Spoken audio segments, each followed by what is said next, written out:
আসসালামু আলাইকুম। আশা করি সবাই ভালো আছেন। এই বনসাইটা অনেক দিন যাবৎ আমি একটু কাটাছাঁটা করব ভেবে আসলে সব কাজ করা হয়, এটা চোখের সামনে থাকে কিন্তু এটা করা হয় না। এটা একটা পাকুড় গাছের বনসাই, দেখতে পাচ্ছেন অনেক অনেক মোটা হয়েছে, এটা বয়সও অনেক হয়েছে। সিম্পলের মধ্যে এই গাছটা বেড়ে উঠছে। এখন আমি যদি এই গাছটাকে একটু ছোট করে দিই, গাছটা আরও দেখতে ঝোপালো হবে, সুন্দর হবে। তাহলে অনেকের প্রশ্ন থাকতে পারে এই শীতের মধ্যে কাজ করা যাবে কি না। আসলে এখনও চট্টগ্রাম শহরে বা প্রকৃতি অনুযায়ী শীত ঠিক আছে, কিন্তু চট্টগ্রাম শহরে এত গরম পড়ছে তা বলার মতো না। তারপরও কিছু অভিজ্ঞতার আলোকে আমরা এই পর্যন্ত যত কাজ করেছি মোটামুটি সাকসেস হয়েছি আল্লাহর রহমতে। এখন আশা করি এটাও কোনো অসুবিধা হবে না। তাছাড়া আমি এই গাছটার ঢালপালাগুলো কেটে দিচ্ছি আজকে থেকে। আবার পরবর্তী দিনে যখন গাছটার নতুন ঢালপালা বের হবে আমি আবার আপনাদেরকে ভিডিওর মাধ্যমে দেখাবো। এটা জাস্ট একটা সিম্পল কাজ, যেহেতু বড় হয়ে গেছে।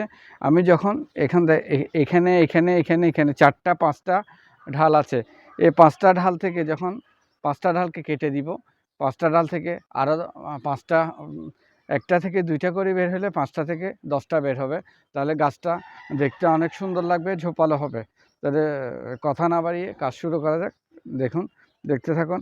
এখানে প্রতিটি ঢাল আমি সমান রেখেছি পিঞ্চিংয়ের মাধ্যমে।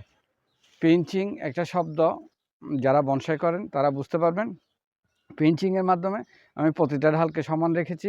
এখন আমি এটা কি করব, প্রতিটা ঢাল যেন সমানভাবে বেড়ে উঠে কেটে দিচ্ছি। দেখেন, সিম্পল একটা কাজ এটা।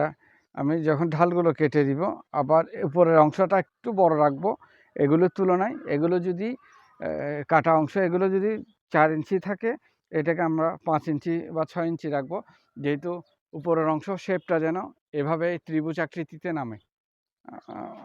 দেখুন, আর একটা বাকি আছে, এগুলো আমি প্রয়োজনের তুলনায় এটাকেও আমি একটু ছোট করে দিব।